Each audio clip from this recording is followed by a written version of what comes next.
Happy Tuesday. The time for convening has arrived and the Senate will now come to order. At this time, I'd like to ask that all unauthorized persons exit the chamber. It is the chair's honor to recognize the distinguished senator from the 53rd. President, it's a beautiful day here inside the state capitol and outside. The men and women here in the Senate are ready to do business for the people of Georgia. On this date in 1734, James Oglethorpe named Jekyll Island in honor of his friend Sir Joseph Jekyll. Also, according to the senator from the 8th District, today is National Blueberry Pancake Day, and it's one of his favorite dishes. The journal's been read and found to be correct.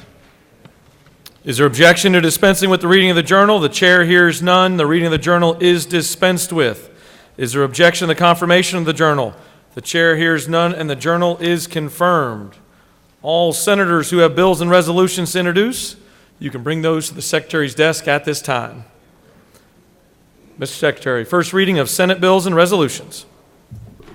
Senate Bill 283 by Senators Anderson of the 43rd and others, a bill to be entitled an Act to amend Chapter 4 of Title I of the Official Code of Georgia Annotated relating to holidays and observances so as to revise the number of holidays that are observed in Georgia. Government oversight. Senate Bill 307 by Senators Unterman of the 45th and others, a bill to be entitled an Act to amend Chapter 5 of Title 49 of the Official Code of Georgia Annotated relating to programs and protection for children and youth so as to provide for registration of supportive Health and housing. Human Services. Senate Bill 308 by Senators Kirkpatrick of the 32nd and others, a bill to be titled an Act to amend Article 3 of Chapter 7 of Title 52 of the Official Code of Georgia Annotated relating to abandoned vessels so as to remove certain redundant processes regarding Public safety. Senate Bill 309 by Senator Stone of the 23rd and others, a bill to be titled an Act to amend Title 36 of the OCGA relating to local government so as to provide for comprehensive regulation of local government infrastructure financing. Slogo General.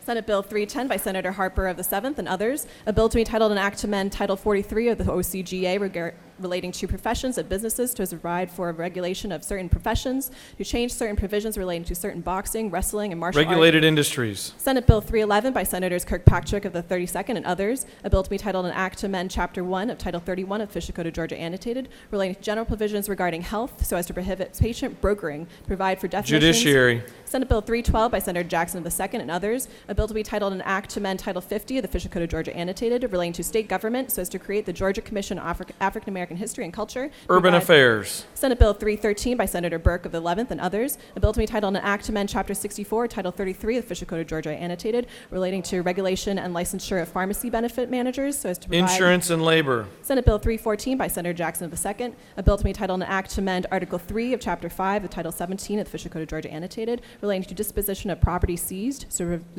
as to provide law enforcement. Public safety.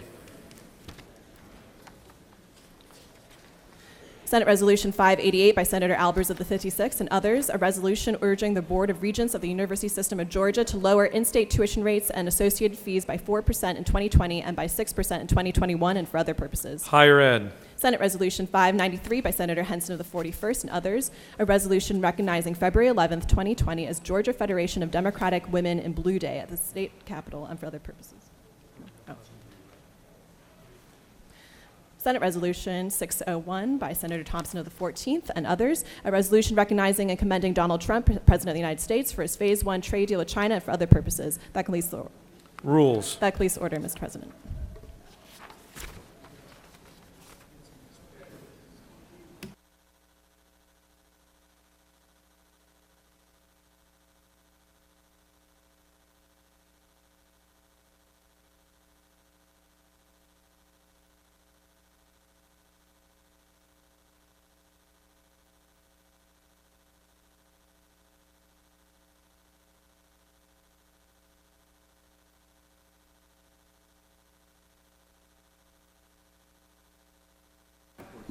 Mr. President, that completes the order.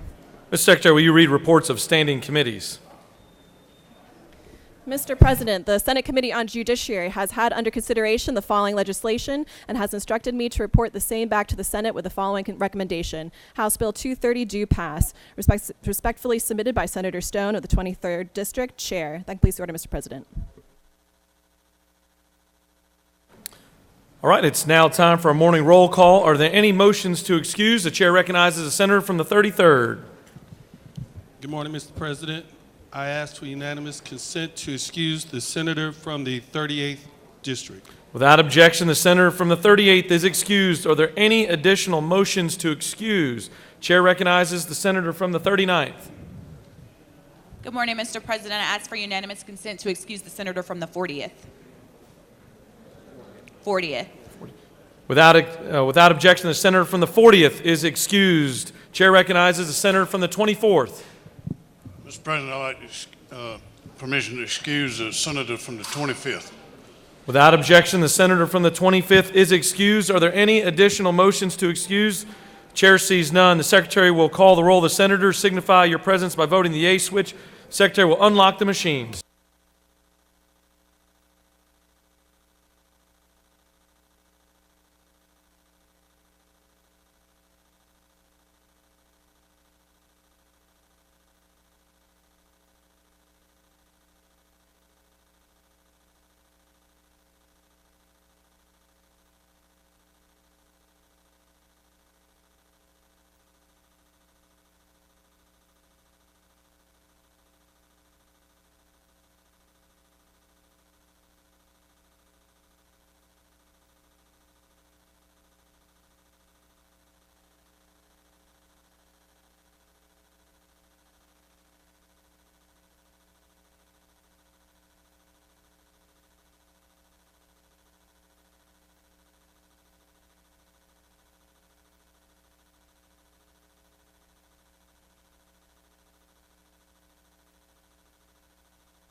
All right, it's now time for our morning devotional.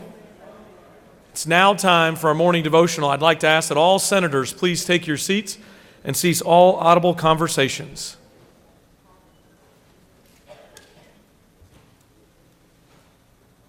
I'd like to also ask the doorkeeper secure the chamber at this time. And I'd like to recognize the senator from the 5th to lead us in our pledge and to introduce to us the chaplain of the day. Good morning.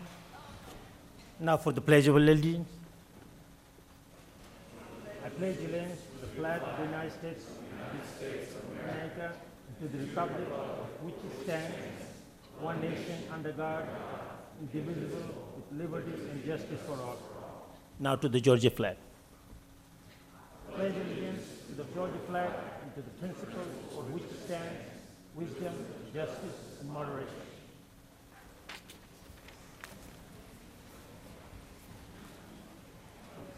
Friends and colleagues, this morning is an honor and privilege to introduce you to my friend, Pastor Imam Clement T. Al-Amin, as a chaplain of the day to the Georgia State Senate. Imam Clement T. Al-Amin is an Imam Emeritus of the Atlanta Masjid of Al-Islam, one of the largest and most progressive mosques in the United States. He's a former director of the Clara Muhammad Elementary School and the W. Dean Muhammad High School. He's a native Atlantan, a graduate of Booker T. Washington High School and Harvard University. He currently serves as the director of World Pilgrims, which engage local Muslim, Christians, Jews, and other faiths adherent in international travel in such places as Israel, Palestine, Sudan, Saudi Arabia, Malaysia, South Africa, to develop interfaith advocates and friendships. He also served on several boards, including Interfaith Community, ISB Atlanta, and the National Muslim Jewish Advisory Council. Imam Clement has received many awards and recognitions, including 100 Most Influential Georgia Muslims. He is considered to many to be Atlanta's Imam. Without further ado, Imam Clement T. Al-Amin.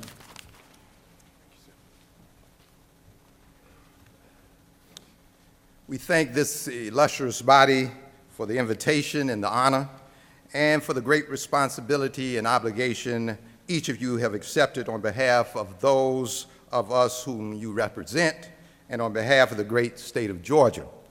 As was stated, I'm a native Georgian, native Atlantan as well. My father's family was from Griffin, Georgia. My mother's family was from Hancock County in Sparta. And I've been Muslim for 46 years, and in 1974, there were just 2 mosques in Atlanta and only 6 or 7 in the state of Georgia. Now there are over 70 mosques in Atlanta and over 200 in the state. The whole Muslim community is so proud of having the first Muslim senator in this wonderful Senate body, Sheikh Rahman, and I'm sure probably also the first Bangladeshi immigrant. He is a special soul and a spirit, and please get to know him if you haven't through your work. I do a lot of interfaith work here in Atlanta. God has blessed me to be involved in the founding of almost all of the interfaith organizations, 12 or 15 of them, and have served on several that operate throughout Georgia. What you probably would be surprised to know, though, I want to say, that the first interfaith organization of Georgia was inspired by the Georgia governor, Joe Frank Harris. During Governor Harris's first term during 1984, he established the Georgia Human Relations Commission, and I served on that. And during his second term, that body created a task force, and the task force was named the Interfaith Coalition of Atlanta. I served on that as well, and that task force was described in the human relations writings that it would be a task force until it could assume independent identity and legal form, which it did in 1991 and became a 501c3, the Interfaith Coalition, and from that group spawned most of the interfaith groups here in Atlanta, including FAMA, Faith Alliance of Metropolitan Atlanta, ICI, Interfaith Community Initiatives, 100 People of Faith, Piece by Piece, and several others. So I come today to offer a prayer that is within both the Muslim and the interfaith traditions, while reminding you that although we understand and appreciate the separation of church and state, none of us can completely escape the influence and the presence and the plan of Almighty God. So let us pray. O God of us all, creator, sustainer of this glorious universe, this wondrous planet, this beautiful country, and this blessed state of Georgia. We call you by different names and worship you, or not, in different ways. So we ask this morning that you help each of us to better understand and appreciate the other. Help us to see our inherent differences as gifts from you, O God, and our chosen differences as invitations to exchange and to be engaged with one another. Bless us to overcome fear, hate, apathy, prejudice, and hypocrisy. Inspire each of us to promote truth, to promote compassion, integrity, collaboration, and let us collaborate across faiths, ethnicities, and political persuasions. We ask, oh God, that you bless these men and women of this Senate with thoughtful minds, soft hearts, deep faith, and with just laws and deliberations. Inform their opinions, O God, uphold their honor, strengthen their sense of duty, and bless them to live above the fog of flattery and vanity. O God, engage and guide their intellects, their compassion, their decency, their diplomacy, and strengthen their desire to transform poverty into well-being, hunger into fulfillment, sickness into health, greed into concern, fear into courage, ignorance into enlightenment, injustice into justice, and despair into hope. Oh God, we ask that you instill into the heart and soul of this great Senate, into each individual senator, into the hearts, minds, and souls of each of us they represent, a deep and unrelenting desire and determination to go forth each day seeking to be good and to do good. To do good and to be good for ourselves, for our families, for our state, for our country, and also for the other and the different. Let us go forth seeking to do the greater good, to do it for your pleasure, O God, and to do it so well that no person living, no person deceased, no person yet to be born could do it any better. Now, God, you are the Lord of us all.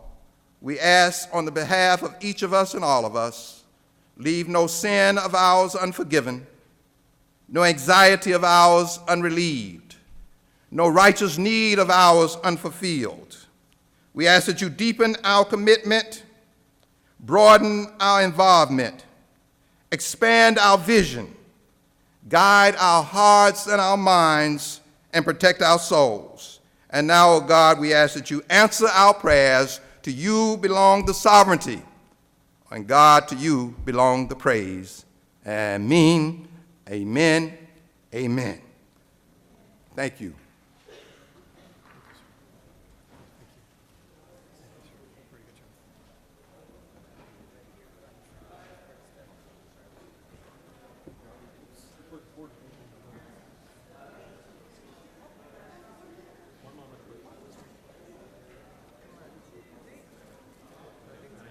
Yeah, absolutely. Great job.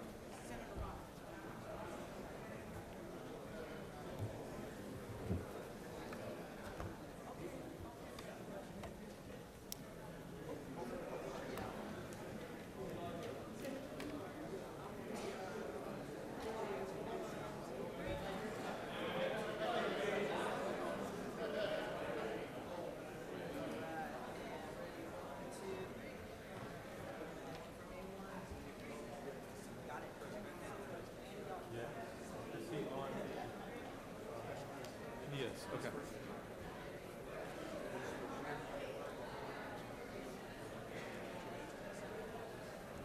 So I'm.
Are there any unanimous consents?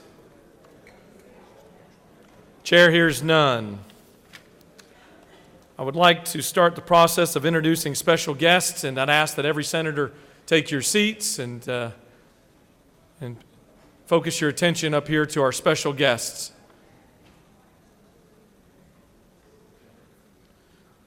So the senator from the 9th is going to do the official duty of introducing our special guests, but I'd like to take a minute here to introduce my fellow Georgia Techs. Best and brightest are up here with us here today here in the Senate. Now, I used to joke that 39 days out of the year are the University of Georgia days, and we usually get 1 day out of the year as Georgia Techs. But President Cabrera has been just an awesome friend. He's well into his position of being the president and leading that fine institution. And I told him on the way in this morning, we passed each other by my parking spot, and I said that I couldn't help myself but like a tweet that you sent out this morning. Early, he sent a tweet in response to somebody saying that there's a 1 in 1,000th chance that Georgia Tech wins a football championship this year, national championship. And he said, so you're telling me it's not zero. So with that, I'll let the senator from the 9th introduce our special guest of the day. Mr. Secretary, will you read the resolution first? Senate Resolution 603 by Senators Martin of the 9th and others, a resolution commending and congratulating Dr. Angel Cabrera as the 12th president of Georgia Tech and for other purposes. Whereas, after serving 7 years as a president of George Mason University in Fairfax, Virginia, Dr. Angel Cabrera became the 12th president of Georgia Tech on September 1st, 2019. And whereas, under his leadership, the university accounted for more than half of all enrollment growth in Virginia, increased student outcomes, and joined the top tier of research universities in the Carnegie classification. And whereas, as a business educator, Dr. Cabrera played a key role in advancing professional ethics, internationalization, and corporate social responsibility. And whereas Dr. Cabrera has served on the boards of the National Geographic Society, the Federal Reserve Bank of Richmond, the Banketeer Foundation for Innovation, NVO, and for much of the last decade, he served on the Georgia Tech Advisory Board. And whereas, now therefore be it resolved by the Senate that the members of this body commend Dr. Angel Cabrera for his many years of dedicated service to higher education, congratulate him upon his appointment as the 12th president of Georgia Tech, and extend their most sincere best wishes for continued success. That completes the order, Mr. President. Is there objection to adoption of the resolution? The chair hears none, and the resolution is adopted. Now I'd like to call on the senator from the 9th to introduce our special guest today. Thank you, Mr. President. Good morning, colleagues. Good morning to everyone in the chamber. It is my great honor today to welcome a special guest to the Senate this morning. On September 1st, 2019, Georgia Tech welcomed its 12th president, Angel Cabrera. President Cabrera came to Georgia Tech from George Mason University in Fairfax, where he served as president for 7 years. He is the second Georgia Tech alumnus in the Institute's 134 years to become its president, and he's also the first native of Spain to serve as president of an American university. He holds a Master of Science and PhD in Cognitive Psychology from Georgia Tech, which he attended as a Fulbright Scholar. He also holds a Telecommunications Engineering degree, which consists of a Bachelor of Science in Computer and a Master's of Science, a Bachelor of Science and Master's of Science in Computer and Electrical Engineering from the Universidad Politécnica de Madrid. I tried. For the past decade, he has served as a member of the Georgia Tech Advisory Board, and he's also served as its chair for a time. As I reviewed his bio, I noticed that President Cabrera and I have some similarities. Both of us are Georgia Tech alumni. However, neither of us received an engineering degree from Georgia Tech. Now, he was an engineer when he came to Tech already. And we will actually ignore the fact that I basically had to promise that I would not pursue a career in engineering in order for them to give me their degree. We both met our wives at Georgia Tech, and during the times which we attended Georgia Tech, we defied all the odds. Is that not correct? Like myself, Angel, he outkicked his coverage. His wife, Beth, was a management professor at Carlos III University in Madrid and Arizona State University, and currently delivers leadership development programs for business executives. President Cabrera is also proud of his children. His son, Alex, recently received his computer science degree from Georgia Tech, and he's also pursuing his PhD at Carnegie Mellon University. And his daughter, Emilia, is a rising junior at Harvard University. So please welcome this distinguished guest, Dr. Cabrera. We are confident he will guide Georgia Tech into a new era of continued success. Dr. Cabrera. Thank you so much. Thank you so much, Lieutenant Governor Duncan and Senator Martin, and all the distinguished members of the Senate. It's an honor to be here in front of you, and it's been really a tremendous honor and a dream to be back at Georgia Tech as the 12th president, something that could have never crossed my mind. Having been back in Atlanta, I have discovered a state and a city that are even more exciting than what I remembered as a student in the 90s. A place that is open for business, that is recognized for being really a hub of international commerce and increasingly a hub of innovation. And I'm very proud of the role that Georgia Tech has played in that process. Because of your work and your investments in higher education, Georgia Tech has now reached the ranks of the top 5 public universities in the country. Our research budget this year for the first time exceeded $1 billion, which places Georgia Tech at the very top of the ranks in the country. We educate the best and brightest students from across the state, but also attract some of the best and brightest students from around the country. And because of that, Georgia Tech has become an economic development asset that brings some of the most iconic companies to our city. As I remind all of my colleagues, we only have one shareholder at Georgia Tech, and that shareholder is the state of Georgia. So whatever we do, we always ask ourselves, how is this decision going to help the economy, the people of Georgia? And you can count on me to continue to do that, and I look forward to working with you in pushing ahead Georgia Tech and the rest of higher education in Georgia. Thank you so very much for having me today.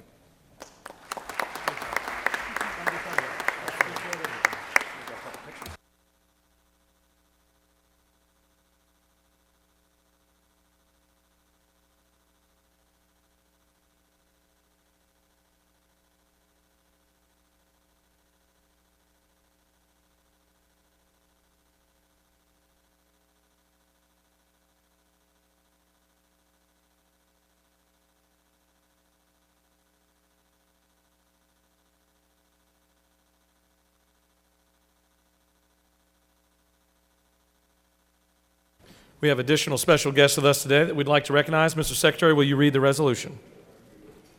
Senate Resolution 571 by Senator Unterman of the 45th. A resolution commending Krenza Wing on her 30 years of service to Gwinnett County Public Schools and for other purposes. Whereas nothing is more vital to the future of our state than the education of our young people, and Krenza Wing exemplifies the selfless dedication that is characteristic of our finest educators. And whereas she is a highly praised principal at Collins Hill High School, tirelessly directing an extraordinary amount of time and talent towards guiding students to a brighter future. And whereas Krenza Wing has earned distinction for teaching excellence as a result of her dedication to her students and her profession, and received numerous awards, such as the 2019 State Principal of the Year for Georgia Award and the NASSP 2020 National Principal Award of the Year Award. And whereas, in recognition of such remarkable contributions to the education and welfare of Georgia students, it is abundantly fitting and proper for this body to honor the extraordinary accomplishments and academic achievements of this astounding educator. Now, therefore, be it resolved by the Senate that the members of this body commend Krenza Wing on her 30 years of service to Gwinnett County Public Schools and express their most sincere best wishes for continued success. I'd like to please order, Mr. President. Is there objection to adoption of the resolution? The chair hears none, and the resolution is adopted. I'd like to call upon the senator from the 45th to introduce our special guest today. Thank you, Governor. Ladies and gentlemen of the Senate, it's my honor and privilege to be able to present today Ms. Krenza Wing, who I have known for many, many years, and I am so proud of her. She has 30 years of service in Gwinnett County and the Gwinnett County school system and the public school system. And over those 30 years, I have seen her exhibit sincere and selfless dedication not only to her students but also to the parents in the Gwinnett County school system. In 2019, she had the honor of becoming the Principal of the Year for Georgia. And what is absolutely remarkable, in the year 2020, she has been named Principal of the whole United States. Is that a phenomenal recognition? Can I give her a round of applause?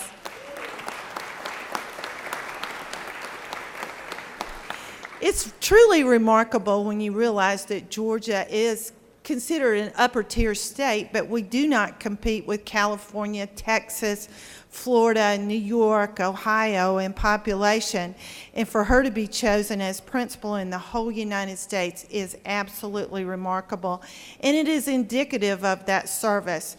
And what really reflected upon me was when she was the principal of Collins Hill High School, we started a new school in the Gwinnett County school system, which is the largest school system in the state and one of the largest in the United States. And we started a new school called Lanier High School, named after our region, after Lake Lanier. And she was chosen to move to that school in a new startup high school in Gwinnett County, and has just did remarkable work there starting it up. But then she went back to her home school at Collins Hill, and we're just delighted that she is in the Gwinnett County school system. Joining us on the stage, along with Ms. Wing, is her husband, States Wing, and also her daughter, Kaya Wing. Did I pronounce that right? Kaya? I did. I got it right. Thank you very much. And also, really, it's an honor to have paging for us today the students from her high school at Collins Hill High School. Ms. Wing, we'd love to hear from your wisdom. Please join us up here. Good morning. Thank you, Lieutenant Governor Duncan, Senator Unterman, for the honor today. It's a pleasure to be with you and an honor to be here. Joining me on the stage, along with my family, are some of my student leaders, Megan Grooms, Quaise Borland, and Kodai Takano. And they're some of our senior student leaders and just a representative of the great student body that we have at Collins Hill High School. The award that I've received is really reflective of the work that my school and my staff has done, along with Gwinnett County Public Schools, and I'm very excited to be able to represent the state of Georgia across our great nation this year. And we'll be able to go to Washington, D.C. as well to advocate on behalf of public education. So I would like to take this time just to thank you for what you do for the public school students in the state of Georgia. Our heroes in the classroom are what make our schools great, and I appreciate the fact that you guys have really taken the time and put in the funding to be able to support principals and being able to hire and retain great teachers here in the state of Georgia. So thank you for your support of public education, and if any of you ever need an opinion on anything, please feel free to give me a call. And I appreciate all the work that you do for our public school students. Thank you.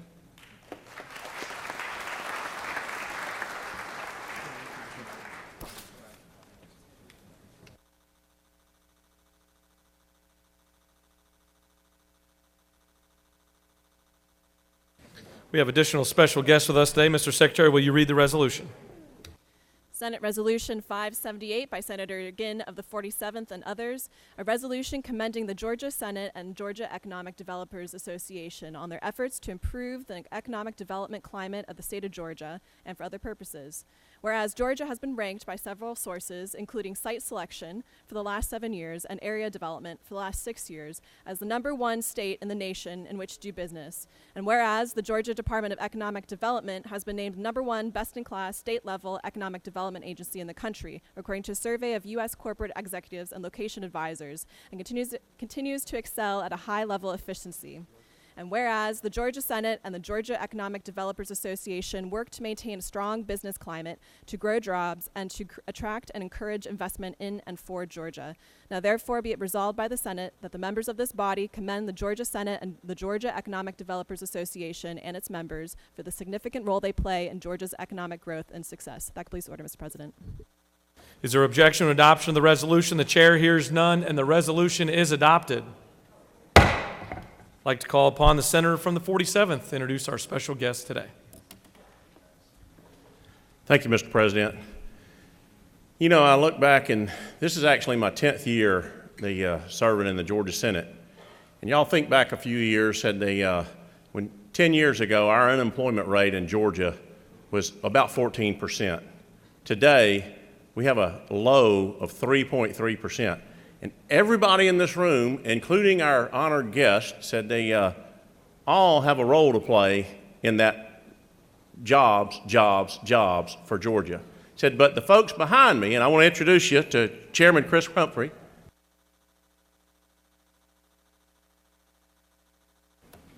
hit the button, sir.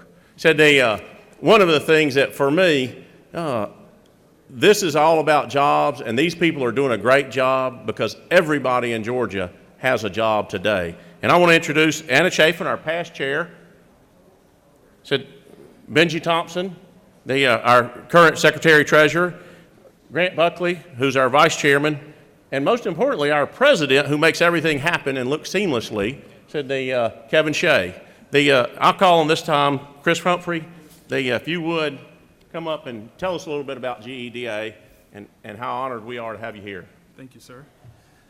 Good morning, everyone. It's a pleasure and an honor to be here in front of you this morning on behalf of the Georgia Economic Developers Association, a membership of over 700 individuals from all over the state.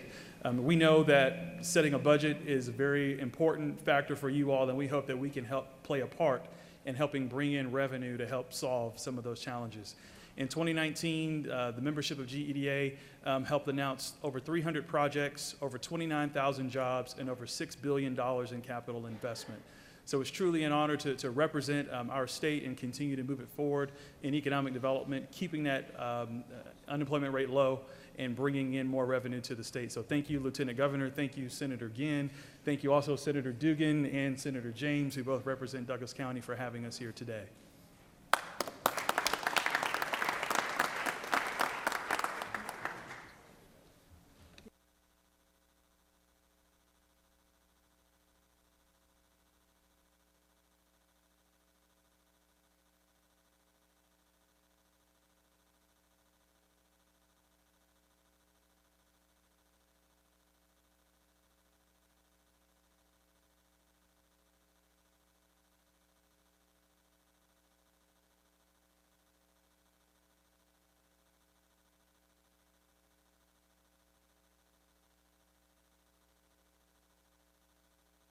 All right, we have additional special guests with us today, and I'd like to call on the senator from the 1st to introduce.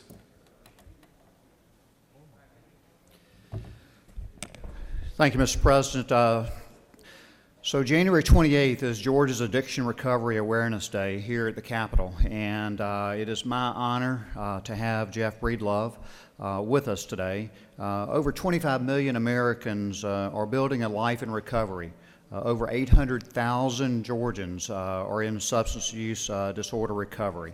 So it is my privilege to introduce Jeff Breedlove to have further discussion relating to this issue here for Georgia's Addiction Recovery Awareness Day. First of all, thank you to Chairman Watson and to all the other members who are standing with the Georgia recovery community today. My name is Jeff Breedlove, and I'm a person in long-term recovery. Some of you will remember that I had the high honor and privilege of working for you as a policy analyst in the Senate Research Office for some 7 years. And that entire time I was in active addiction. And God put it in my life where circumstances led me to seek treatment and embrace a life of recovery. And I've been in this chamber many times as your staff member, up along those walls and in the back. I've never been here. And this should be a demonstration that recovery is real. It can happen to anybody in any part of Georgia at any time. Addiction's very real, and more people in Georgia are dying from substance use disorder than anything else, but recovery is equally as real. And beside me are my brothers and sisters in recovery from across the state, from Jessup and Savannah and Noonan and Atlanta and Cobb County, at Kennesaw State. We're just a statewide family of over 800,000 Georgians. And I just want to thank the Senate and the Lieutenant Governor for your strong support. And I'll leave you with this. On your desk are these billboards that you funded with the Georgia Recovers program through DBHDD. 18 real Georgians on these billboards, millions and millions of hits. We thank you so much for your support and your continued support of the Georgia recovery community.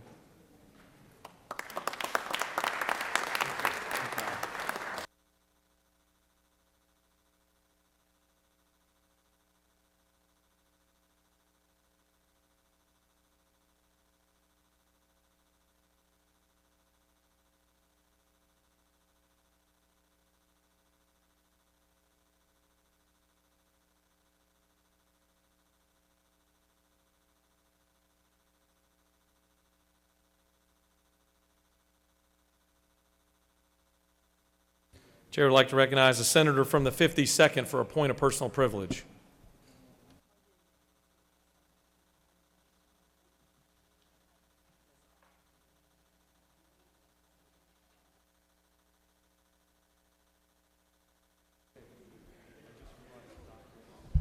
Thank you, Mr. President. We've got a group of anesthesiology assistants with us today. These are physician assistants that are specialty trained in anesthesia, of which I am one. The senator from the 28th, his wife is a CRNA, and then anesthesiologists are the third group of those three. There's 900 of the anesthesiology assistants here in the state. You know, our study committee on scope of practice turned in a bill today that we all signed on, looking at nurse practitioners, PAs, and physician relationships. But before it started, all three groups said, you can leave us out of that. You know, it may not be perfect for all of us, but we're all good with what we're doing. So I want to congratulate all three groups for saying, you know, we can continue with the rules we are and continue to do a good job for the state of Georgia. There's 900 anesthesiology assistants in the state, and there's 12 schools in the country. 2 of them are located in Georgia. And if you that are in the gallery would stand up and let us recognize you at this time.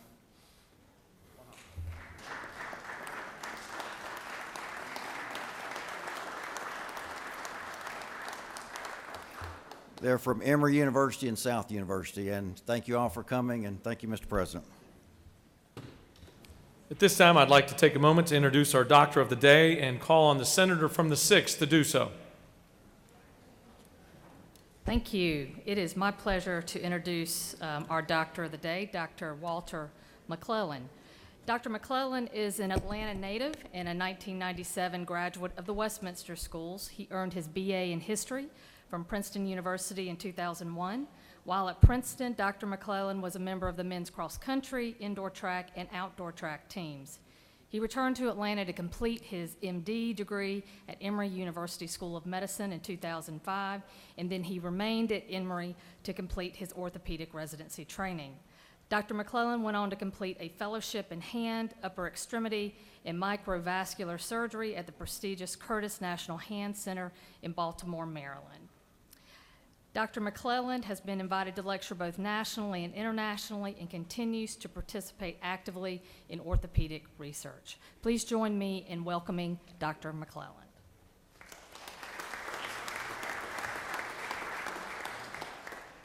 Thank you. Good morning. Thank you, Senator Jordan. It's an honor to be with you and an honor to serve as the doctor of the day. I hope everybody is feeling well and we don't have an occasion to see you downstairs. I just wanted to thank you all for your service to the state and everything you do for the doctors and patients.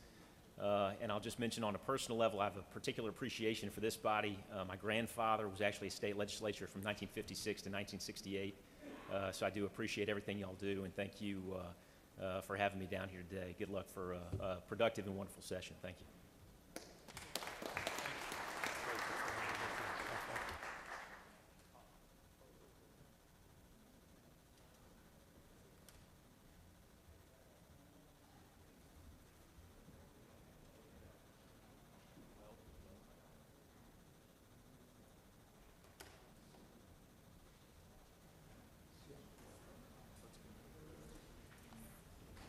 All right, we had a little bit of a delay on some special guests that were somewhere else in the building that we're going to be able to call up now. Mr. Secretary, will you read the resolution? Senate Resolution 621 by Senator Jones of the 25th, a resolution recognizing January 28, 2020 as Jackson Butts County Day at the state capitol and for other purposes. Whereas the center of the state's population, Jackson Butts County, located between Atlanta and Macon, was carved from parts of Henry and Monroe counties in 1825 by the state legislature and presented to Governor George Troup as a gift.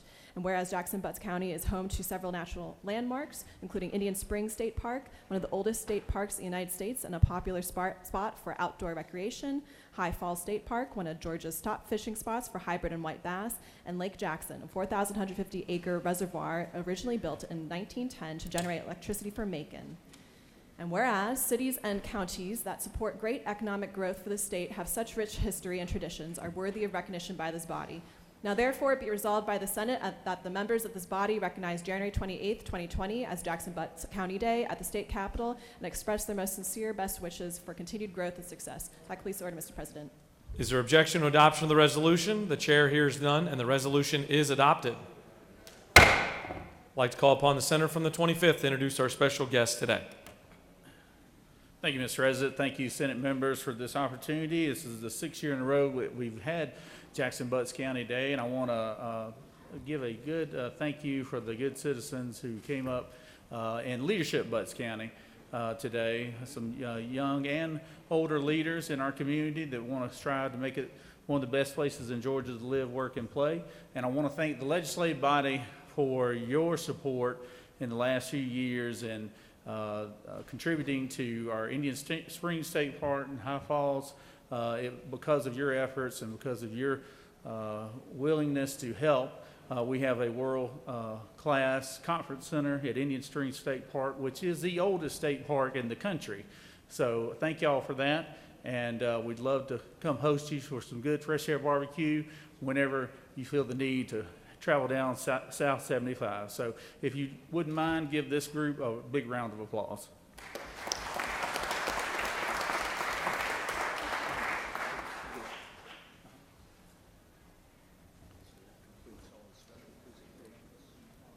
Chair recognizes the senator from the 42nd for a point of personal privilege.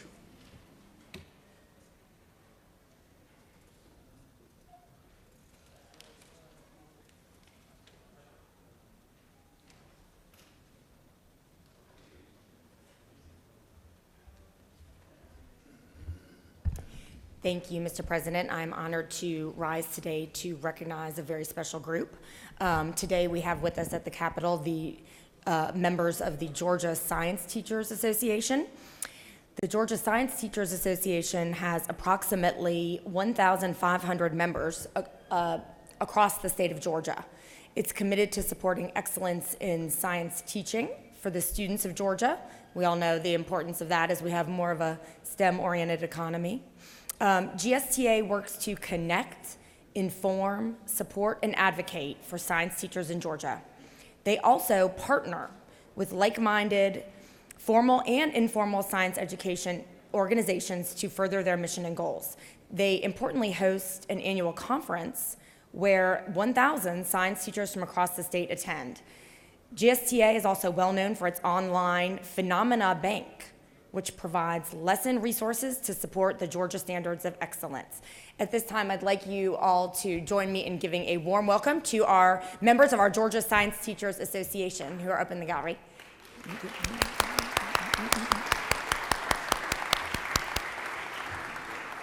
Thank you so much for all of your work. Chair recognizes the senator from the 14th for a point of personal privilege.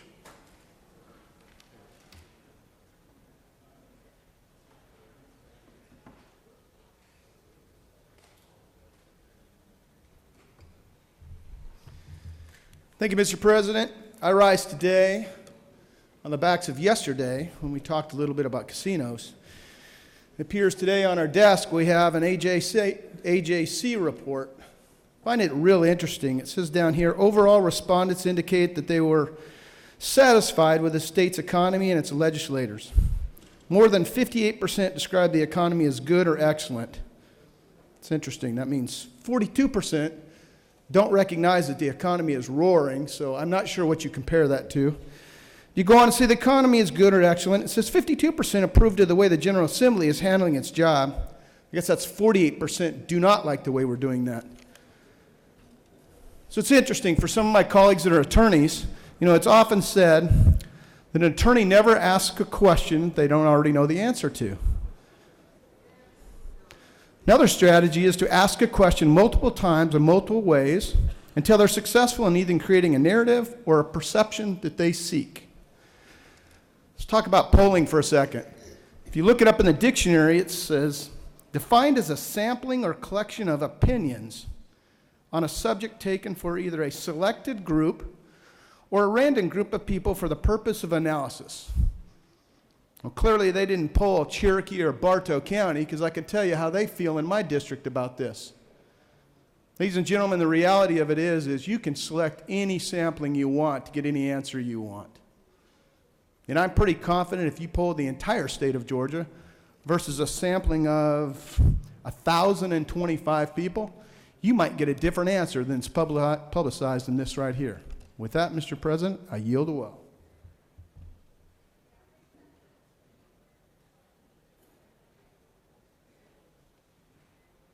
Chair recognizes the senator from the 48th for a point of personal privilege.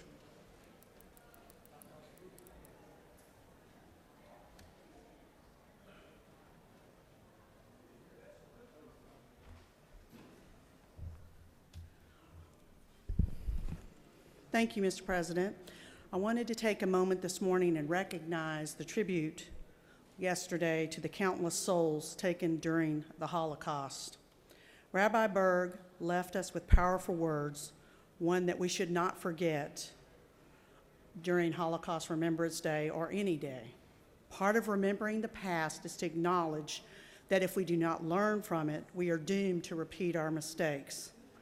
When I think about the failure to intervene during the Nazis' time and rule, I think about how this should affect our outlook on the world today.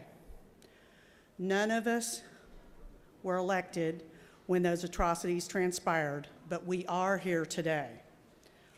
Today, I think of the Rohingya in Myanmar, denied statehood and citizenship for generations. I think of many others whose identity exposes their community to hate and vilification. When I think of our troops liberating Auschwitz in 1945, I'm hopeful that our remembrance of the Holocaust will prove a deep enough scar for us to mean it when we say, never again. Thank you, Mr. President. I yield the well. Chair recognizes the senator from the 11th for a point of personal privilege.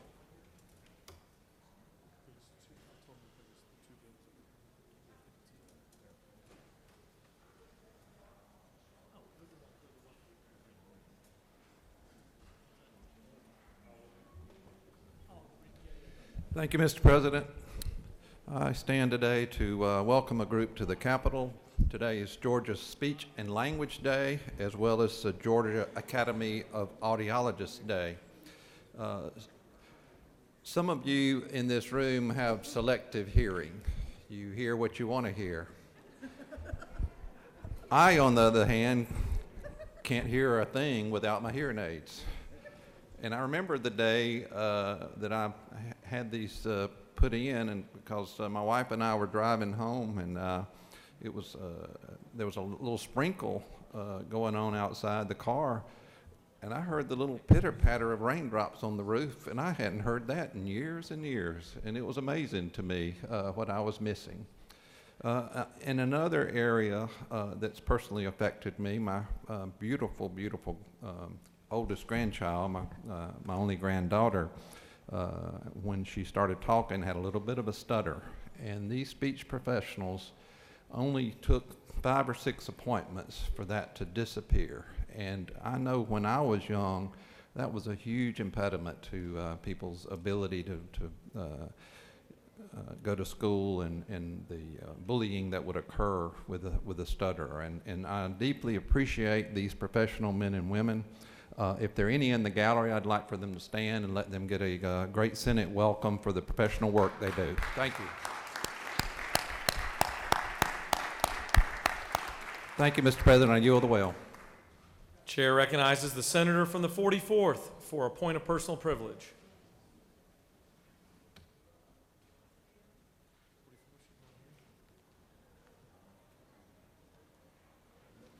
Chair recognizes the senator from the 44th for a point of personal privilege.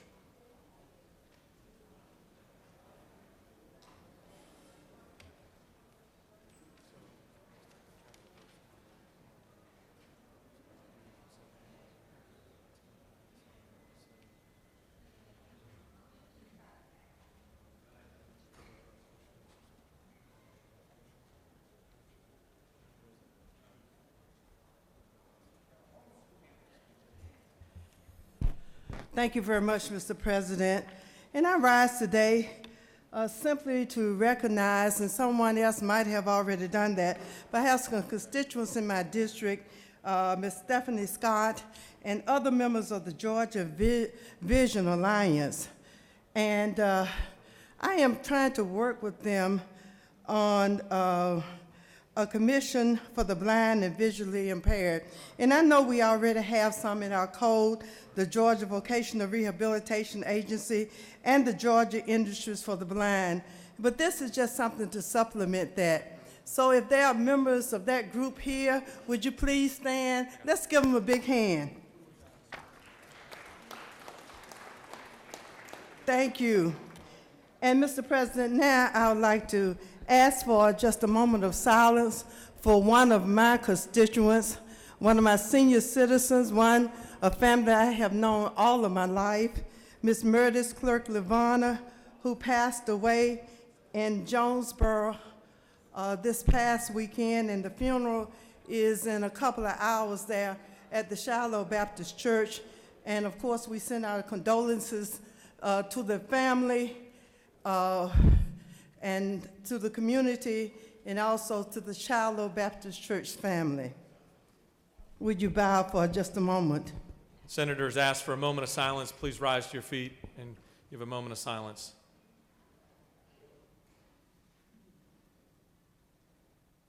Amen. Thank you. Thank you, Mr. President. I yield the will. Chair recognizes the senator from the 43rd for a point of personal privilege.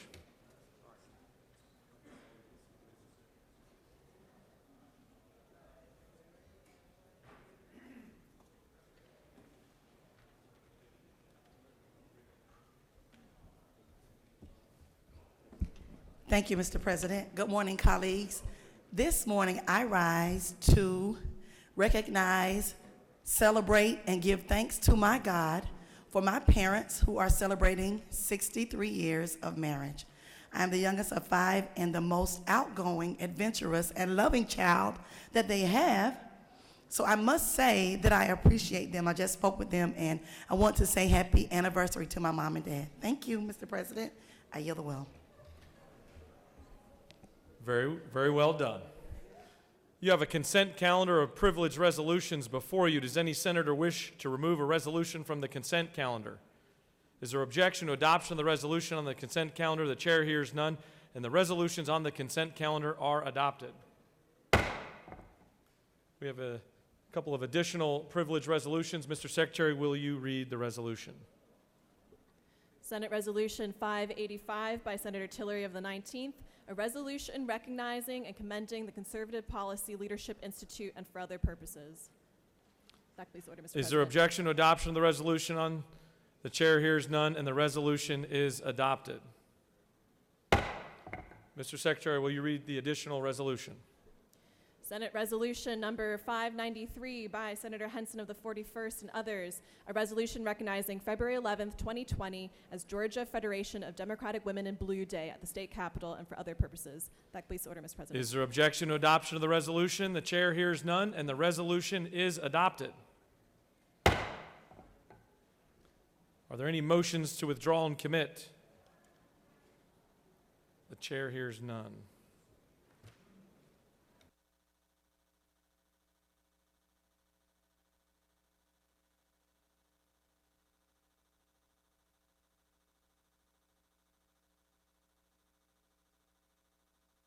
All right, we're moving on to the rules calendar.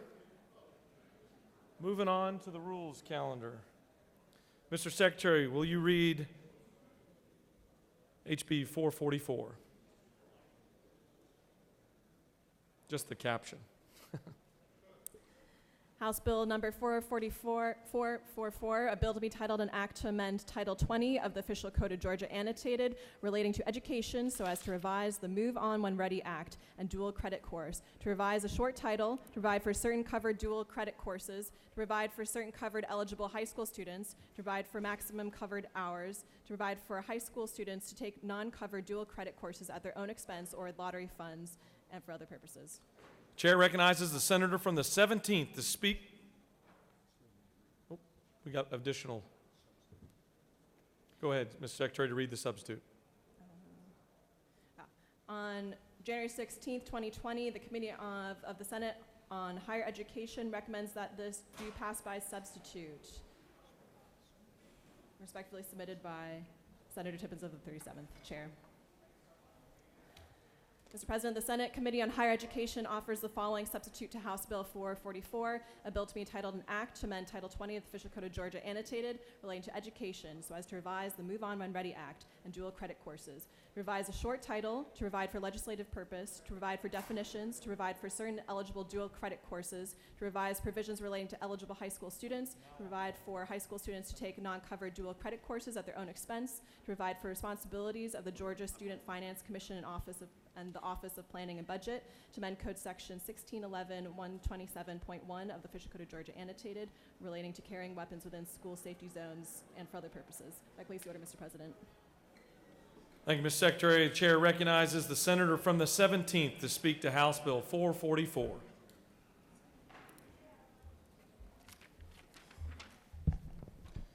Thank you, Mr. President, members of the Senate.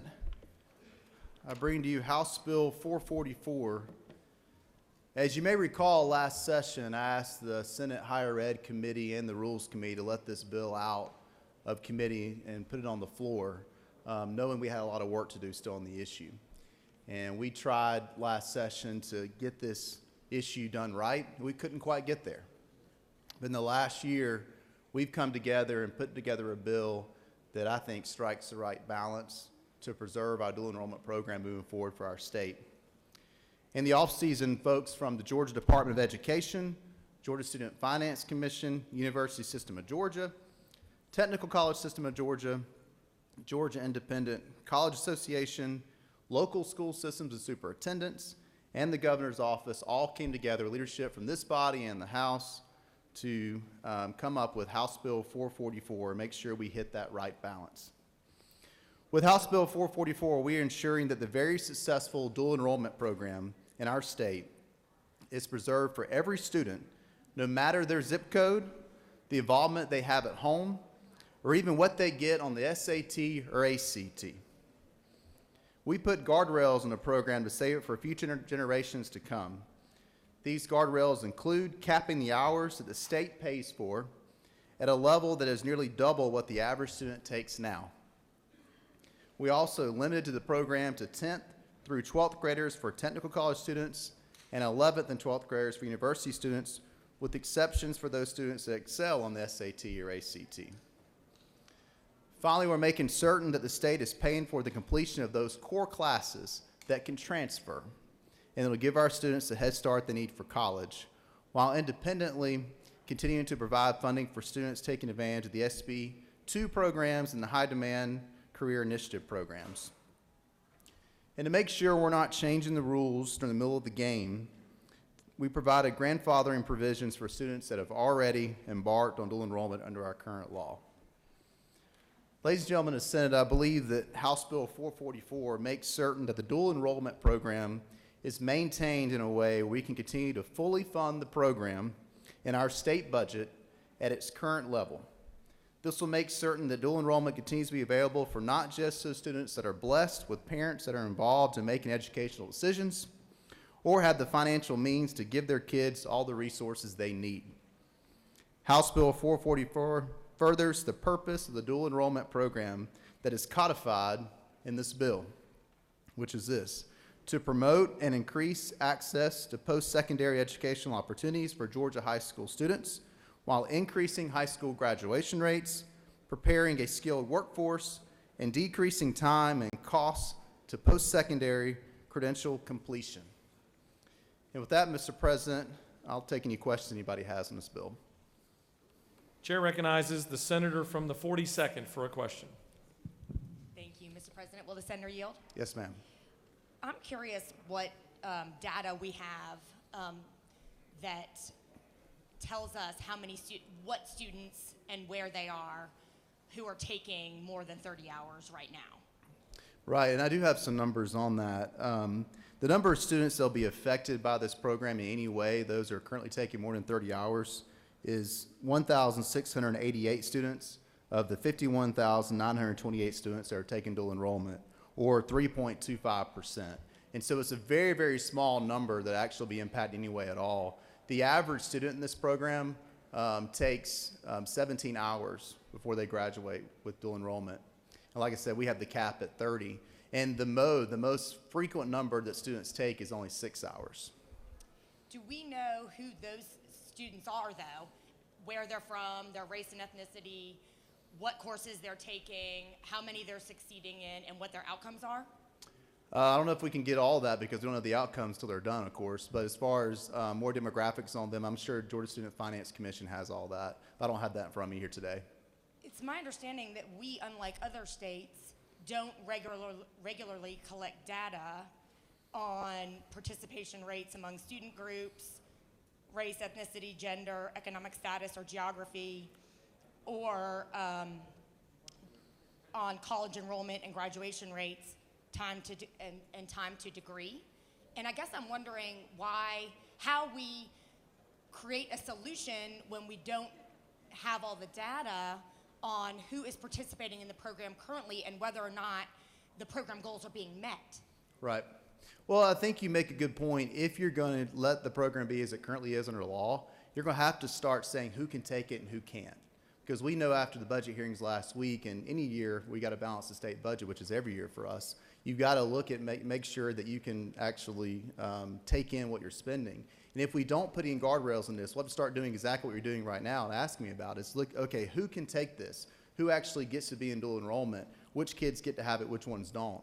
With this bill, we'll avoid having to have those conversations at all. So if I'm right, your contention is that it's better to just kind of lop it off and say this is how much we want to save rather than say here are the policy aims of this program, and by gathering the data and doing concrete analyses, we can ensure that the money that we're investing is going most effectively to meet those policy aims. Am I right? No, I disagree with you. I think that actually we're saying with this bill, we're actually focusing on what we want kids to be doing with this program. First off, any kid can take any classes they want if they can pay for it. We know that. Anything beyond this, there's nothing about this law that keeps a kid from taking more classes. But what we're doing here is we're, again, reining in the cap at a level way below what most kids are taking, not affecting almost 97% of the kids. In addition to that, we're making sure these kids are taking core classes, the classes that can transfer. As they start taking classes at a college right now or start taking electives, they want to go somewhere else.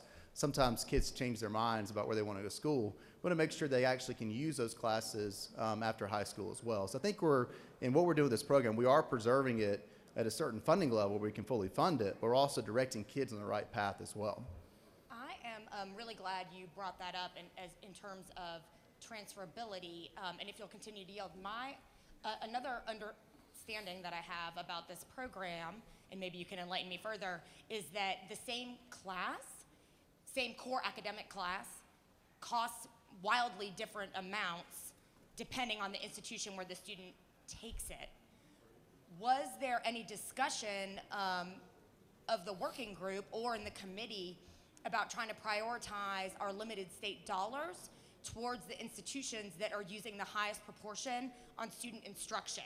Because it's very different, as I understand it, between the technical school and the university system and the community colleges, like 3 times as much, and also the private colleges. And I'm trying to understand where that has been raised in this conversation if we're trying to achieve savings, because it would seem that the taxpayers' needs are being the best met at the $100 per credit hour at the technical college. That's a great point. In the bill, if you look at, I believe it's the second page of the bill, we actually, it is on page 7 of the bill, I believe it is. We have in the bill that Georgia Student Finance Commission has to enter into contracts with the university system as far as what tuition rates are being charged. And so the Finance Commission has the authority, we give them under law as an agency to go negotiate those rates with our colleges. So they're not paying some high amount if a college won't participate in this program. They actually have to negotiate that with the state, and they have to cover the price of books as well. And they can't charge fees. So what line are you looking at?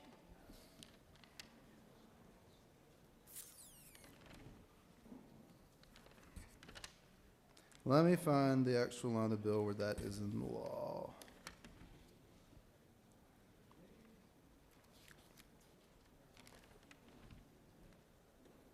It is on page 6, not page 7. Oh, okay. Look under, first off, line 173, and then on down from there, starting under subsection J.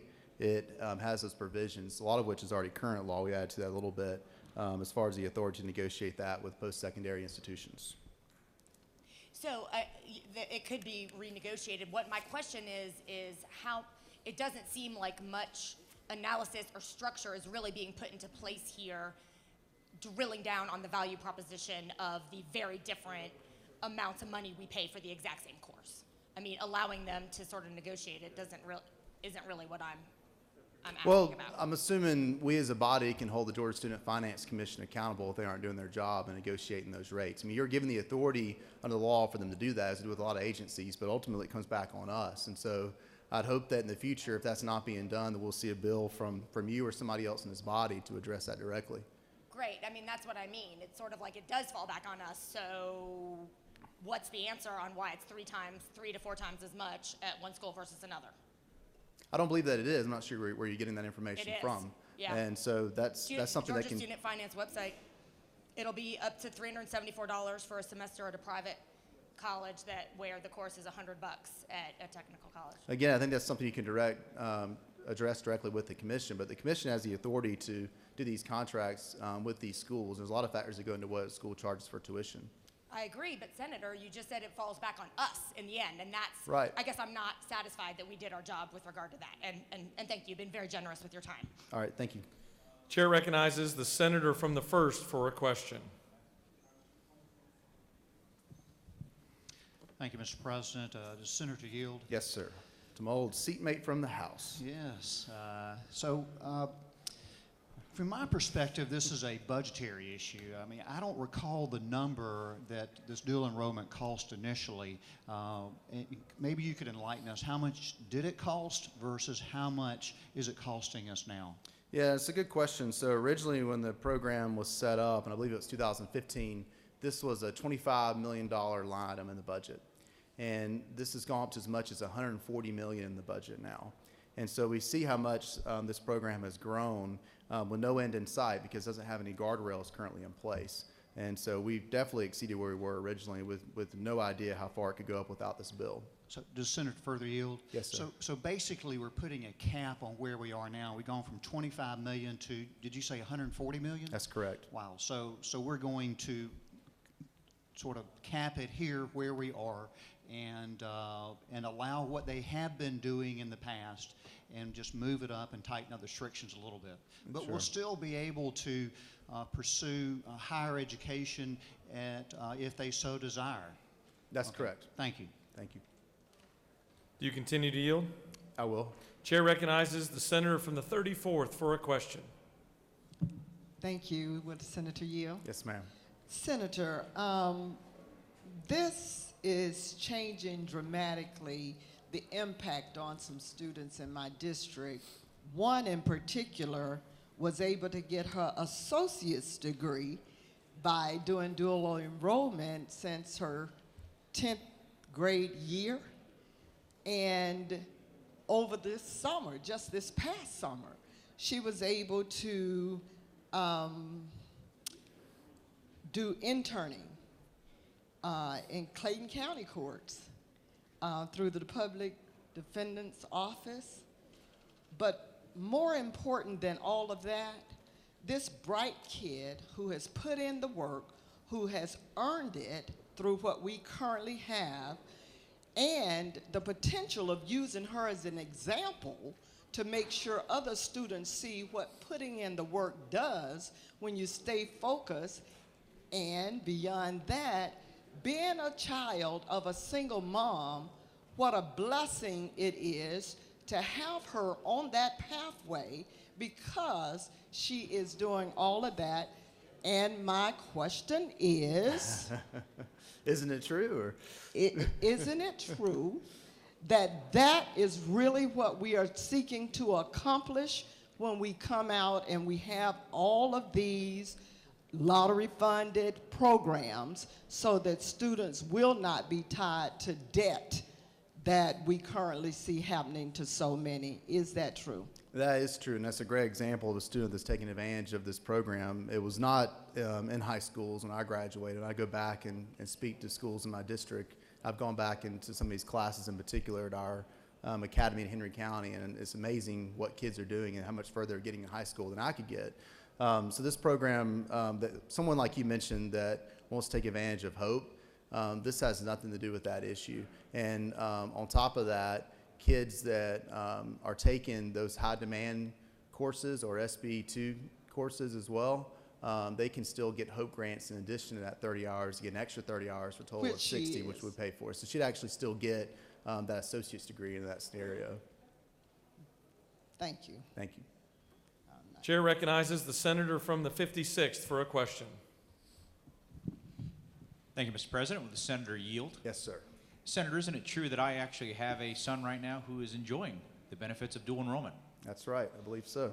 Senator, isn't it true that if even today I'd want to send him to some classes over the summer that he might want to get out of the way, that I have the ability to do that through dual enrollment? I just pay for that using our great in-state tuition. Is that not true? That's correct. And is it not also true that the amount of courses that they are able to take through the system is extraordinary? In fact, Senator, could you remind us how many core classes are available for him or anyone else to take? Yeah, and in my presentation, I mentioned that we're limiting dual enrollment to these core classes, but that's not 5 classes. That's a total of 7,205 courses. That's 2,613 courses in the university system and over 4,500 courses in our technical school system that kids can still take that are fully funded under this program. Thank you, Senator. And final question, if you'll yield. Yes, sir. Isn't it true that this opportunity for our students still exists on a grand scale, and as the more our parents want to get involved, they can continue to help their students do this and work in partnership with the state for a great education? That's correct. Thank you. Senator, continue to yield. I'll take another one. Chair recognizes the senator from the 6th for a question. Will the senator yield? Yes. Can you tell me why GOSA's role was moved to OPB? What's your question again? So under OSA, you know, the Governor's Office of Student Achievement, their role was kind of X'd out and it was moved to OPB. Do you know why that change was made? It's above my pay grade. That has nothing to do with this bill, of course. Okay. Would you agree that state funds for public colleges and universities have fallen? They've been continued to be cut by us every year in the budget. That state funds, no, I think the cost of tuition has gone up, obviously, which is a problem that we have in our state. But as far as cutting state funding for our schools, and I'm not aware of that. Well, I think you would agree with respect to higher ed spending that has been cut, which has led to higher tuition rates. No, I don't think that's led to higher tuition rates. I think higher tuition rates are being set by another body right now, which is something that's being addressed in other bills as well by the Senate. Okay, we're going to have to disagree with respect to that. You indicated that we're spending $140 million right now in the budget currently with respect to dual enrollment. That was what the most we spent. The current budget has this, I believe it's $100.4 million. There was negotiations done as far as the cost of books that were being absorbed by university system. So the amount of state money in the current amended budget, I believe it's around $100 to $104 million. So not $140 million. No, it's 140. I believe that was in the 2018 budget, I think. Would you that agree? was the highest it went to. Will you continue to? Yes. Would you agree that dual enrollment acts as a crucial on-ramp to college, especially in districts with weak access to advanced placement courses? Yes. Many of which are in rural Georgia. Yes. And finally, will the senator yield? Yes. With respect to the senator from the 56th indicated that his son was lucky enough to take advantage of this program and that if he wanted to continue in the summer, he could then pay for that. Has there ever been a conversation about actually means testing this program so that the children of this state who can least afford it are given the ability to take the dual enrollment classes first so that way we can get the budget numbers down? No, and if we don't have this bill, we'll have to either means test the program or do some sort of lottery system. The way this bill is done, every high school kid that wants to take this they can take these core classes and get up to those 30 hours regardless. And so the other option is to do something like that, though, to say instead of everybody being able to do it, only these kids can do it. So that's a different way you could have this bill.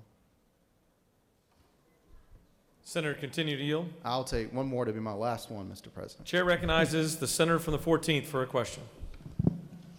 Senator Yield? Yes, sir. Senator, in your discussion with our senator from the 42nd, she had stated that we were not collecting information on these students. Is that correct? I believe that's what she was saying. So do you believe that she should be collecting information such as race and status and so on? Do I believe that? I mean, like I said, the way we have the bill now, we don't have to worry about who these people are. This is something that every kid, no matter where they live in our state, no matter what they make, how involved their parents are, what they look like, where they came from, can take advantage of. Otherwise, if we go a different direction, we'll have to start looking at all that data or have some sort of means testing that goes on. Senator Fielder Yield? Yes, sir. Isn't it true in the beginning I was a little bit skeptical as we started looking at the dual enrollment? And as that we further continue to look at how we might be able to preserve and protect this, that I'm now a fan of what you have in front of you? I'm glad to hear it. Thank you, Senator. Thank you. You have no more questions. Oh, okay. Thank you, Mr. President. I ask for your favorable consideration of this bill. Chair recognizes the senator from the 36th to speak to the measure.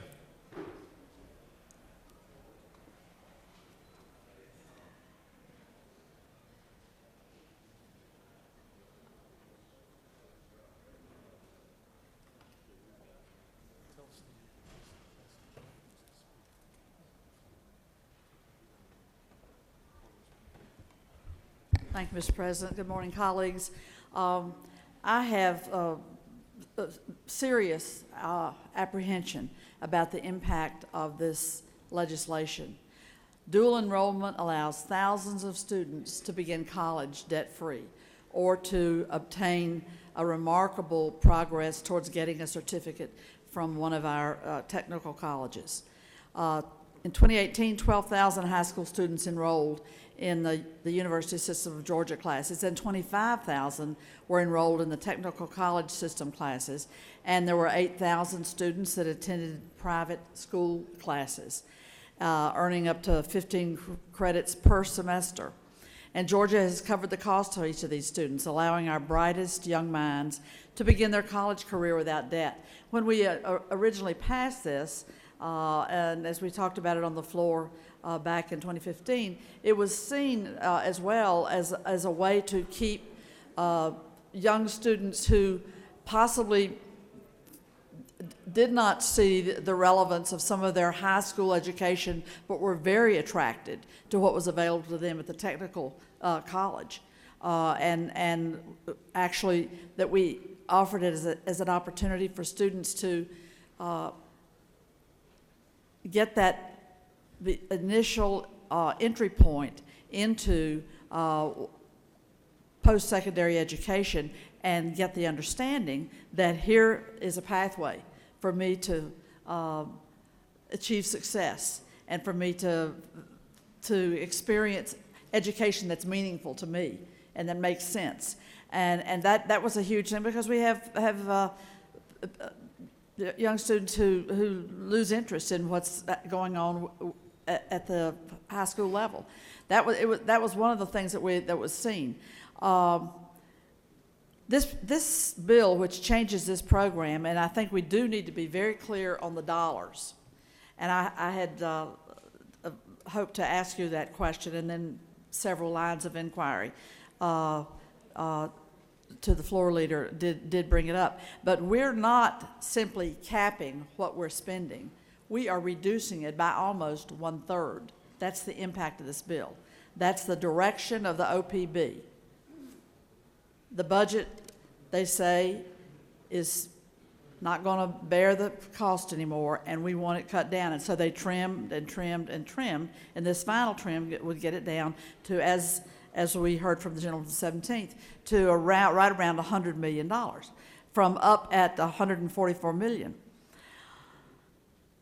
And this bill does that by restricting students who can participate in dual enrollment, limiting the courses they can take, and limiting the opportunities that are provided for Georgia students. And at the bottom line is students that are seeking to achieve higher education are going to wind up with more debt. Student debt already burdens too many of our Georgians. 1.5 million Georgians at least have student loan debt right now. Collectively, $58.7 billion is owed by Georgia students for these loans. And the average student who graduates from a Georgia public college right now owes $27,000 at graduation. That's debt that prevents these young people from starting a business, buying a home, starting a family. And a particular strength that I want you all to think about, and we proved this when we put in the Hope Scholarship, and that is that students stayed here instead of that had the ability to go to schools up north, as they say. They stayed here for their college because of the desirability, the opportunity of the Hope Scholarship. And when they stayed here, guess what? They stayed beyond college. You leave and go up to Massachusetts or one of those wonderful Ivy League schools, the chance that you're coming back is lessened, rather than if you get your education here. So providing this on-ramp for students here to get engaged with our post-secondary system means we're keeping more Georgians in Georgia, contributing to our economy and to the success of our state. You know what? This is a part of Georgia's education budget that's less than 1% of our state spending on education. But it allows our students to graduate with less debt, to stay in the state for their schooling, and to give them a head start on strengthening Georgia's economy and building their own successful young family to raise the next generation of Georgians. It offers our students a better future. It provides a state with a better educated workforce, and it allows our students to live without the constraints of this, what can be overwhelming, burdensome student debt. And we should strengthen the programs that strengthen our state. Let's go back to one fact before I take my seat, and that is that it's a cost-cutting action. The governor and the legislature are proposing in order to make up for the state's revenue shortfall. And who created that shortfall? In part, this shortfall that battles us at every corner we turn on this budget, on the budget questions. This shortfall was spurred by the governor's decision to cut taxes for the highest earners last year. Nevertheless, it's on us then to find a way to balance the budget. But this is of our own making. We took steps to reduce revenues. You know, we hear it all the time. Let's run government like a business. I hear that from my friends across the aisle constantly. Well, what business do you know sets themselves up to cut their revenue? That's what we did when we did that tax cut. The almighty tax cut, the bumper sticker that you go home and brag about. But do you go home and brag about it? As a result, we had to cut our dual enrollment program by 1/3 in order to balance the budget. Let's don't make this, put this on the backs of our striving young students. And by the way, 60% of the students are enrolled in the technical school line of study. And it's available all over the state, and rural students are taking great advantage of it that don't have many of the top-notch AP courses that we experience in the urban areas. So it hurts us to do this, and it sends the wrong message. And why balance a budget on the backs of young, striving students? We can do better. I ask you I would suggest this bill is not ready for prime time. There are things that could be done to it, but this is too radical and too extreme and hurts our students. And we're going to go home and hear from families who have been relying on this dual enrollment program that's so successful, that's been soaring, and they find out that, no, we had to cut that out because we gave a tax cut and our budget didn't balance. We can do better. Thank you. I'll yield for any questions. Chair recognizes the senator from the 35th for a question. Thank you, Mr. President. Will the senator yield? Certainly. It has been said that the dual enrollment that my granddaughter actually participated in from the 10th grade and went into Georgia State as a junior, and then succeeded and has gone on to succeed even more. Isn't it true that they said it was 25 million at first, now it's 125 million, and that's why they have to cut it? 140. 140. But what about the increase being because more students have enrolled, and even more so, the tuition has accelerated over those years more than 10 times at some universities? If the lady so states, yeah, I don't have that information. From $700 a semester to $7,000 in some of them since dual enrollment first started. In response to the lady from the 35th, thank you for the question. And our colleague who's not here today from the 40th and is a member of the Higher Ed Committee and has spoken extensively on this subject matter, and also had both of her children go through this dual enrollment program and benefit from it. And she has spoken to us from the well of the point of personal privilege earlier in the session. Unfortunately, is not here today to provide the depth of numbers that the research that she's done, but we have had it all presented to us from this very well by the lady from the 40th, who speaks not only from personal experience, but the experience of families around the state that she knows in her district and further abroad from her district that have benefited from this, and that's why the numbers have swelled and the cost has swelled, because it's a swell program, and we should keep it in place. Thank you for your Chair question. recognizes. Okay, thank you. I Chair. just had one more thing to ask Senator, you. do you Real continue to question. yield? I'll yield to my seatmate. Thank you. Isn't it true that dual enrollment costs constitute less than 1% of the state's K through 12 and higher education spending? Yeah, the lady's exactly right. As I stated earlier, this is less than 1% of our education spending. Thank you. At the state as a whole. Thank you for your questions. Thank you. I'll yield the well. You have and additional questions. Do you yield? I will take another question. Chair recognizes the I don't senator see from the it. 19th for a question. Thank you, Mr. President. Does the senator yield? I yield. Senator, you mentioned that all this problem was driven by a tax cut that we passed in 2017. Do you remember that vote? I did not say that all this, just to correct the gentleman, I did not say that all this problem was caused by a tax cut. I would say that the shortfall is related to that, Okay. as well as many other factors. It's a complex field that we're playing on. And did the senator not, does the senator further yield? Oh, I yield. Does the senator not lay the burden of that at the feet of the governor? That tax cut?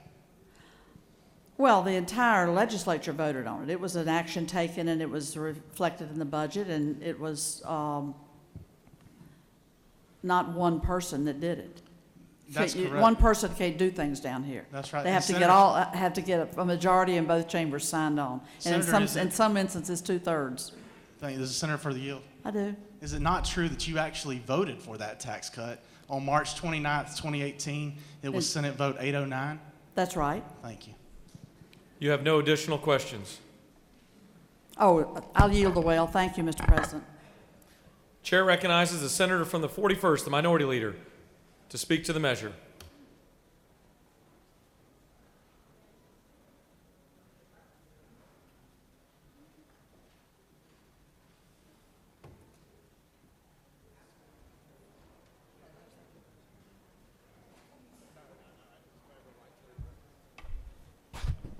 Mr. President, members of the Senate, I rise today because this is an important issue to our constituents and to our state. As many of us know, Georgia has a long history in public education. The University of Georgia was one of the first public educational higher institutions of higher education. We've continued the commitment to send young people to higher education so they can get a better life since we were founded. But unfortunately, it seems that we have changed our priorities and changed the direction of our state in the last couple decades. We know that in 1990 when Zell Miller ran, he ran primarily on a campaign to improve education, K through 12 and higher education. One of his linchpins of that campaign was the Hope Scholarship, and making sure the Hope Scholarship created hope, allowed people to go to college so they would be able to provide for their families and have a better life. You had a B average, you were going to get your tuition paid for. When we first passed it, there was an income cap. Later, that came off. But unfortunately, that hope has been slowly eroding. A few years ago, we curtailed hope. We made you had to have a 3.7 or better to get the full Hope Scholarship. And at a 3.0, you got a partial scholarship. The reason that occurred was not because the lottery in Georgia faltered. We have had one of the strongest lottery programs in this country, and it has continually met our expectations as far as lottery sales and revenues earned. There's debates on how much goes out to prizes, whatever, but we've always met or exceeded what we thought we needed for lottery proceeds contributed to our state to meet the same standards it did in 1993. The problem has been that although student enrollment has increased and maybe per dollar we have increased the budget of the higher education, in fact, the per capita contribution to higher education has diminished. And as brought up in questioning earlier, when my final year at the University of Georgia in 1981 attended, it was $708 for a year. That is $2,000 in today's earnings, or today's income. $2,000 you could pay for University of Georgia. Georgia Tech was comparable. Today, that tuition cost, the full tuition without the hope, is $9,700 and another $2,700 for books and fees. That has not occurred in a vacuum. It has occurred not because the Board of Regents has decided to buy Mont Blanc pens for every educator we've got. They are not wasting money. The Board of Regents actually has tightened everywhere they can to make up for the shortfalls the General Assembly has provided our higher education institutions. But even though they have lowered in relationship with what they were making 20 years ago, the pay of our lecturers and our tenured professors, we have not been able to keep tuition the same. It has gone up in a tremendous fashion. Many of us are here today not because we're unrealistic. We know the budget has a problem. We know that members of both caucuses might have voted for the tax cut after being told by the Revenue Department that we were going to have a tremendous surplus from the federal tax cut. And if you remember that debate, one week we heard about the federal tax cut and we were told, uh-oh, we're in real trouble. We're going to have a big shortfall. The next week people came in and said, whoa, this change is going to change the way people do deductions and we're going to have a giant windfall. And we acted, in my opinion, hastily. But to be that as it may, while I opposed at that time, be that as it may, we are in a place this session where we've got to cut funds. Why I can't vote for this bill today is because I came to the Senate back in 1990 when Zell Miller was promising that we were going to improve higher education. And I've listened to each and every one of you over the years voice your thoughts that higher education in Georgia has been a tremendous, tremendous asset to our state. And for years I've listened to young people tell me that they have had a much improved life than their parents and their grandparents because of the educational opportunity they received. You know, about 35% of Georgians have a bachelor's degree. That's higher than our neighbor Alabama and higher than many other states because of the commitment we've had in hope and the commitment we've had in higher education. Now today we are taking another whack at the ball. I think there were some economic figures mentioned Well, what I was told by the House sponsor of the bill is that, right now in the budget, it's $104 million. That projected would be about $145 million next year, and that these cuts will be about $100.8 million. Well, I realize we're containing costs, but unfortunately, when I listened to the senator from the 36, and I thought about the 1.5 million Georgians that are in debt because of their college education, when I think of the intern in my office that I didn't meet before session that came in through the program this session, and he told me how dual enrollment helped him with his college education and kept him from going into debt, I thought, man, this is a real tool, a real asset. And when I think that when I started, you could go to college for $708 a year, and now it's $12,000, I thought, boy, this dual enrollment program is helping so many Georgians avoid debt. Maybe we could look at other things like the FTE count we're paying the schools or other avenues, but I just can't accept that this General Assembly has lost its commitment to higher education, or the commitment to Georgia's young people, or the commitment to our future. And ladies and gentlemen, to hear someone complain that they're taking too many credits and then getting some Hope Scholarship money for a master's degree, complain of that, I think we should be proud of it. To hear that it's increasing is something we're complaining about, I think we should be proud of it. And I know the burden and problems the senator from the 4th has every year trying to meet the demands of our budget. I know that your commitment to programs in health and human services and other important areas of the state demand that you look at everything to see if it should be cut. And no program is sacred.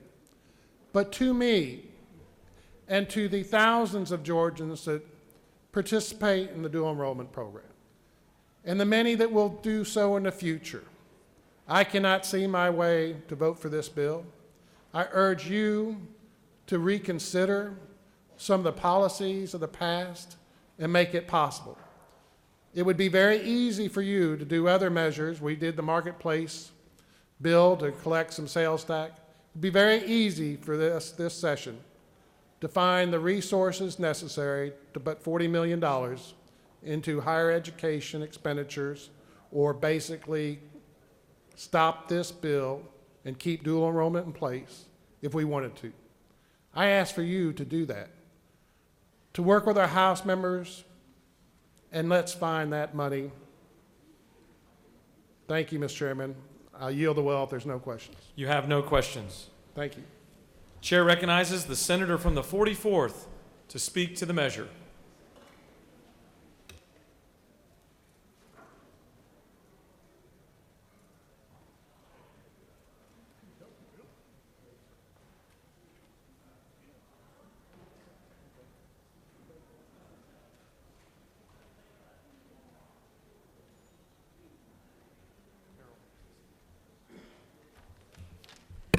Thank you very much, Mr. President.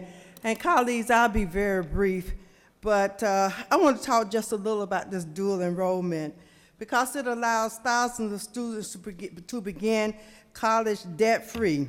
They're able to take the courses. The senator from the 36th gave us the statistics where thousands of high school students are enrolled in the University System of Georgia classes. Thousands enrolled in the technical college classes, and thousands attended private school classes. Just last week at our Martin Luther King Jr. prayer breakfast in Clayton County, I had invited the president of the Atlanta Technical College, Dr. Victoria Sears, to come and talk to the parents and students. And she talked to hundreds of parents and students about dual enrollment, and encourage those students to be the very best that they can be, get the work, and it will help them to be excellent in education. This bill weakens our students' education. Hundreds of students all the students have thousands of debts in student loan after graduation, and that debt prevents these students from buying homes and starting businesses in our community. Now, I'm in real estate, and one of the things that we see with students is college debt, and we want to make sure that that does not happen. So I'm here today to say that because it's just 1% or it's not enough in that budget to even say that we're cutting the budget, we're cutting this so we can save money in Georgia. It just doesn't make any sense. And I implore you not to bother this dual enrollment because it affects so many students. Mr. President, thank you, and I yield the well. Chair recognizes the senator from the 43rd to speak to the measure.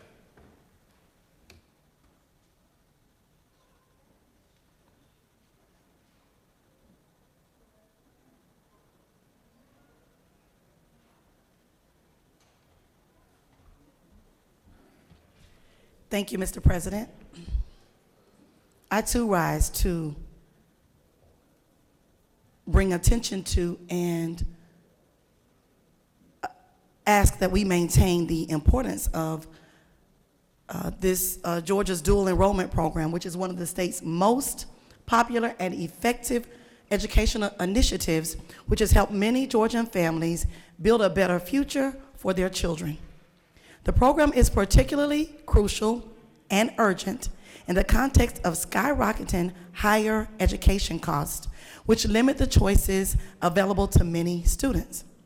Allowing students to earn college credit hours while in high school allows students to gain a head start on their degree while saving their parents money. And who wouldn't want that? The dual enrollment program also plays a small yet crucial role in expanding the educational and career opportunities available to minority communities in our state. Minority students are consistently underrepresented at Georgia colleges. According to a 2016 report by the governor's office, minorities are also underrepresented in the dual enrollment program. However, the program nevertheless offers an important option to minority students, which allows them to begin their college education debt-free. Expanding access to educational opportunities is important to all Georgians. And the financial burden of higher education is a problem that burdens many, if not most, families. However, because minority communities are already underrepresented on Georgia campuses, constraining an opportunity, expanding programs such as dual enrollment places additional obstacles in the path of these students. Programs like dual enrollment are an important stepping stone for students in underfunded school districts and neighborhoods. The program allows students to earn college credits. It also provides the students who participate in the program a stake in attending college after they graduate high school in order to make use of their credits they worked hard to earn.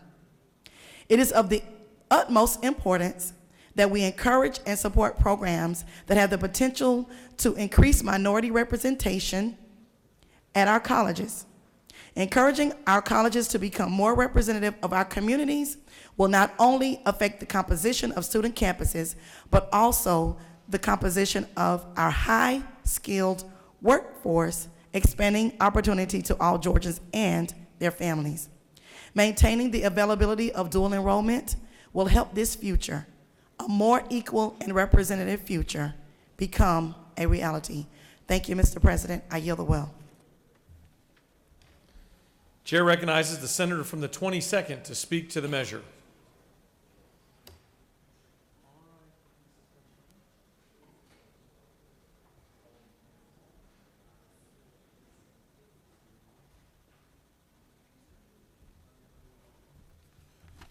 Thank you, Mr. President. I rise to express my comments, very general comments. So many other persons have already talked in detail about this particular measure, but just give my comments about why I've also opposed to this particular measure. As we've been stated, this is basically a Band-Aid to a larger budgetary issue, which can and obviously will be discussed more thoroughly at later times. There are some that project that this could possibly save the state up towards about $32 million per year. But although it is a Band-Aid to a larger budgetary issue, it actually creates a deeper cut to education as far as how we further a person's education in our state. Georgia still is ranking average as far as higher education is concerned, or educational system in general, ranking anywhere from 32 to 35 to rank of number 40, depending on the metrics that are used. Dual enrollment has been an important gauge, has been an important tool to help our average citizens, or most of our citizens, gain access to higher education. The fact is, whether we're talking about rural or urban students, that gives them an opportunity to participate in higher education programs or programs that they structurally may not be able to receive. Many of these kids who are in high poverty areas, whether rural or urban, may not structurally be able to have access to AP classes or elevated instruction. But also, they may not have the opportunity to be a part of a functioning school where they have access to other children that have the same drive and dedication that they have. So what dual enrollment was able to do was give them an opportunity to participate with other students who have more of the same drive and dedication to success that they had, that they may not be getting in one of their particular schools at this time. Now, one may argue that this is an attempt to properly streamline the program or provide guardrails to it, but we would also note that many times where this body has attempted to streamline or provide adequate guardrails to other type programs, namely a lot of the tax credits that we have also voted on, we also get rebuffed in those areas. But yet, today we are prepared to properly streamline or add guardrails to a program that adds so much to the average citizens of Georgia. And I would state that the better route would be to continue this particular program as it is. Let's study it more. Let's look at the data. Let's actually look into the process and see if there are any changes to be made, but certainly these changes probably go too far. So it is curious that at times when we've asked for accountability in other areas, we seem not to get it. But in a situation where we have a program that is working, a program that crosses racial, sex, and class lines, we are ready to add guardrails and streamline that. And that, Mr. President, along with other reasons that have been articulated by my colleagues, is why I stand in opposition to this bill. And I will yield to any questions if there are any. You have no questions. All right, thank you. I yield the will. Chair recognizes the senator from the 30th, our majority leader, to speak to the measure. Thank you, Mr. President. When I carried this bill a few years ago that we're talking about now, I hadn't realized it was going to be such a bipartisan piece of legislation. So I appreciate everybody coming together to support my bill that streamlined dual enrollment to start with to make it as effective as it is today. The minority party has brought up some interesting and honestly serious issues that we need to look at on a broader scale. They just don't necessarily all apply to this bill. What we want to do, because I've heard past tense, was and did and used to, dual enrollment's not going away. Dual enrollment is effective. Dual enrollment is providing opportunities for our kids, and we want to do everything that we can to make sure that those opportunities exist for our future. This was my bill. When we passed it, nobody dared dream that it was going to be as used as it is today. I want to make sure that it's used and we have those opportunities for the future. Please support this bill. I yield the will. Chair recognizes the senator from the 34th to speak to the bill.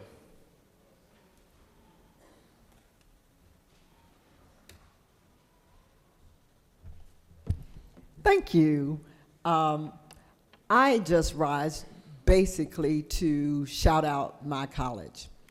Clayton State University has a huge number of dual enrollment in the program. And I thank you, my colleague from the 30th, for having the insight, because this has really given a pathway to so many students, one of whom I was articulating about and bragging about, because she is doing so well, and we are using her as a model. But by and large, most of the kids at Clayton State that's in the program are kids of color and many of them are low income, having an opportunity and a chance to get a 2-year degree by the time they are 18. That's huge for a lot of families.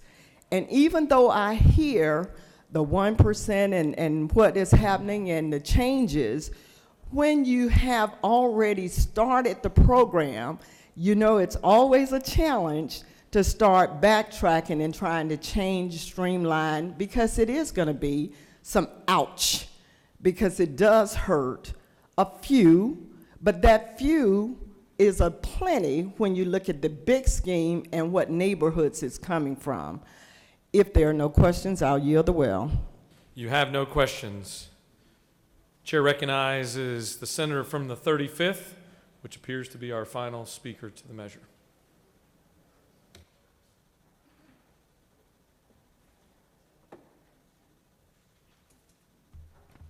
Thank you, Mr. President and Senators. I rise in opposition to this bill,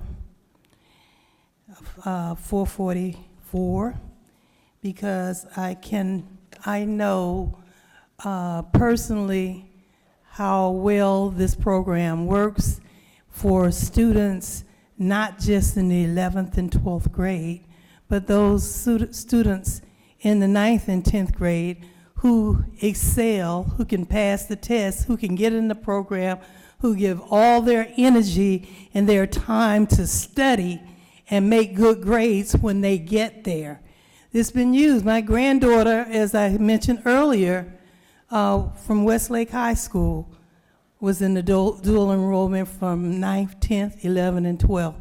And I met so many other students who, unlike some of us, could maybe send our children to college and to take extra courses. I'll say 99% of the students that were enrolled with her, who worked just as hard as she did, could not afford this, but they were able to go into the sophomore year of college when they graduated, or junior, debt-free. So I am opposed to this bill because I feel that we should look at it a little closer. And yes, from the beginning, I did vote for this. I have been an educator for many years. I'm the daughter of 2 educators from the city of Atlanta. So I understand the system. And believe me, we definitely, many points have already been made. And all I want to say is that let's stop and look at some of the things that we could do to stop some of the problems that we have with dual enrollment, rather than cutting out the hours. 30 hours, why? If they can do more than 30 hours, why we want to take it away from them? Let these children have a chance. When we voted on the lottery for money to go all the way into education, and then we voted on the Hope Scholarship, the people of Georgia voted on the Hope Scholarship to help average students. Then this body changed that, and it became not the Hope Scholarship anymore, but the Hopeless Scholarship. And if we start tampering with another good program like dual enrollment, we're going to have the same type problems.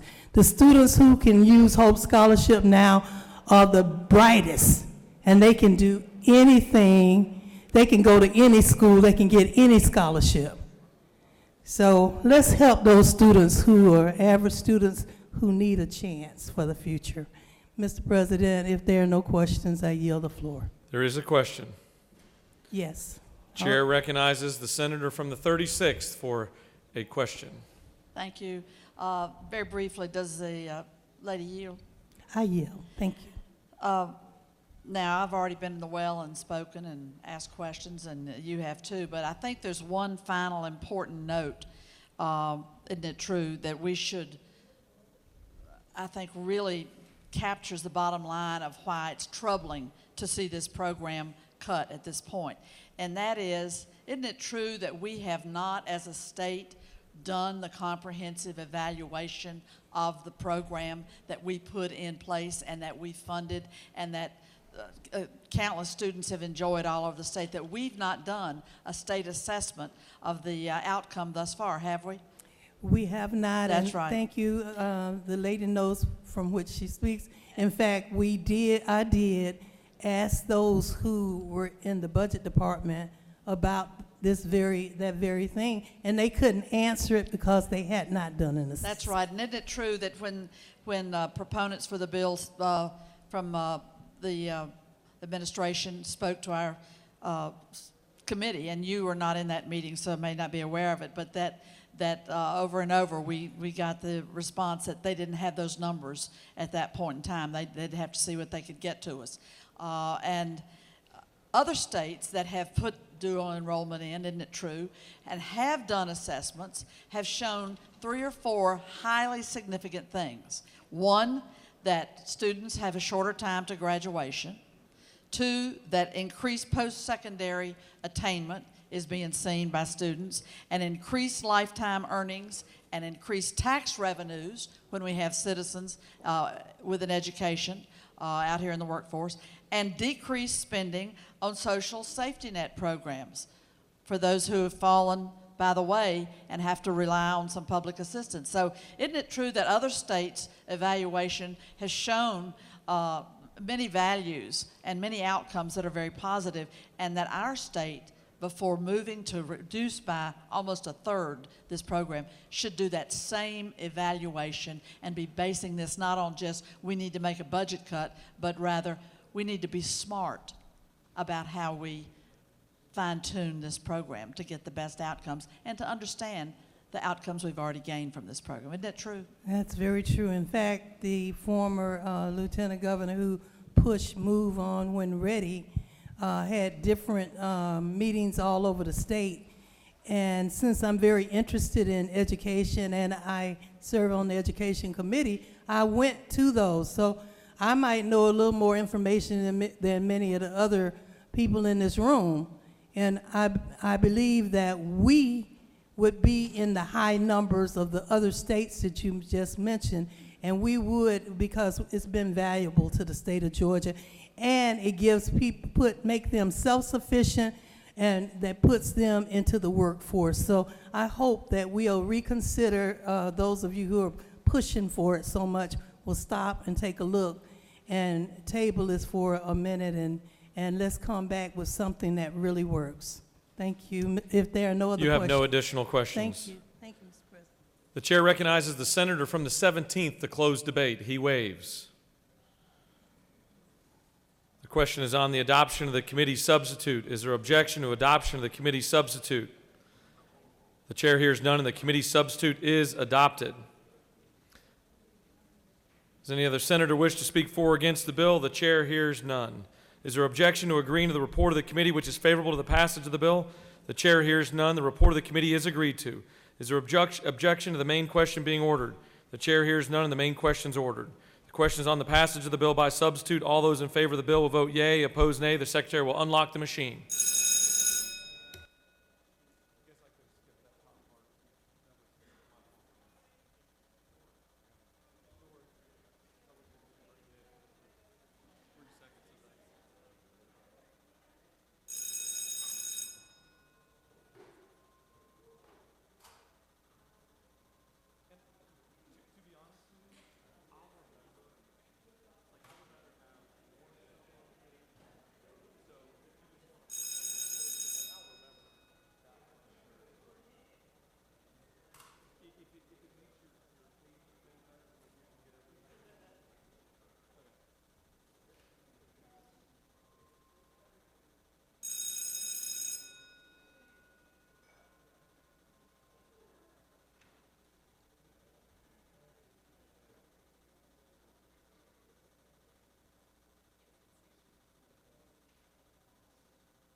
On the passage of the bill, the yeas are 34, the nays are 18. This bill, having received the requisite constitutional majority, is therefore passed by substitute.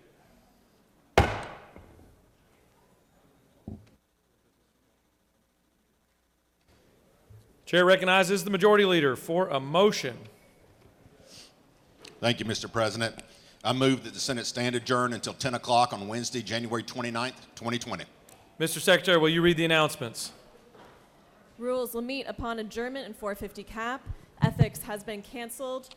Regulated Industries and Utilities will meet in 450 cap at 2 p.m. State and local government operations will meet in 307 CLOB at 2 p.m.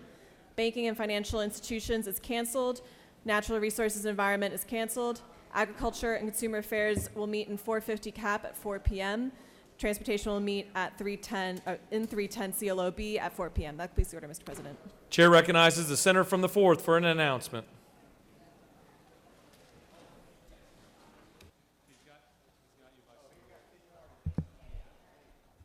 Ladies and gentlemen, the Senate, on your desk today is a write-up of the governor's proposed budget. Has a lot of information in it, information on the items of new spending, the items of both amended and general budget, the governor's proposal. If you're interested in the cuts and so forth, all that's listed as well. I suggest that's something that would help you a lot as you study and come to some kind of consideration of the governor's budget proposal. So I suggest you take this with you and take a good look at it. It's concise, and I think you can really learn something from reading it. So thank you very much. Chair recognizes the Senator from the 7th. Thank you, Mr. President. Ladies and gentlemen of the Senate, you'll see on your desk an invitation to the event this evening for the annual Alma-Bacon County Night. It's been going on since 1992. The blueberry capital of the world. Yes, there will be blueberry crunch and their famous Alma stew, which includes tomatoes, onions, peppers, pine tar, and roadkill. So we hope all of you can join us this evening for an awesome event with the blueberry capital of the world. Thank you, Mr. President. I'll yield the well. It starts at 5 o'clock. Thank you, Mr. Senator. Mr. Senator. Chair recognizes our good friend, the Senator from the 31st, for an announcement.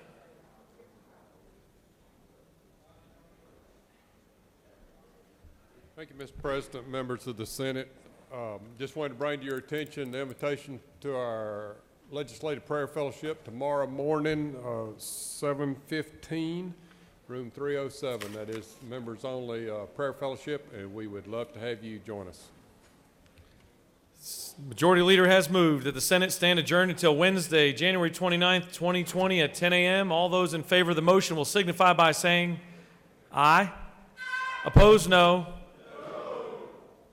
The ayes clearly have it, and the Senate stands adjourned. I thought you had a Georgia Tech tie on, but when you turned back around, I realized it had like an orange hue to it.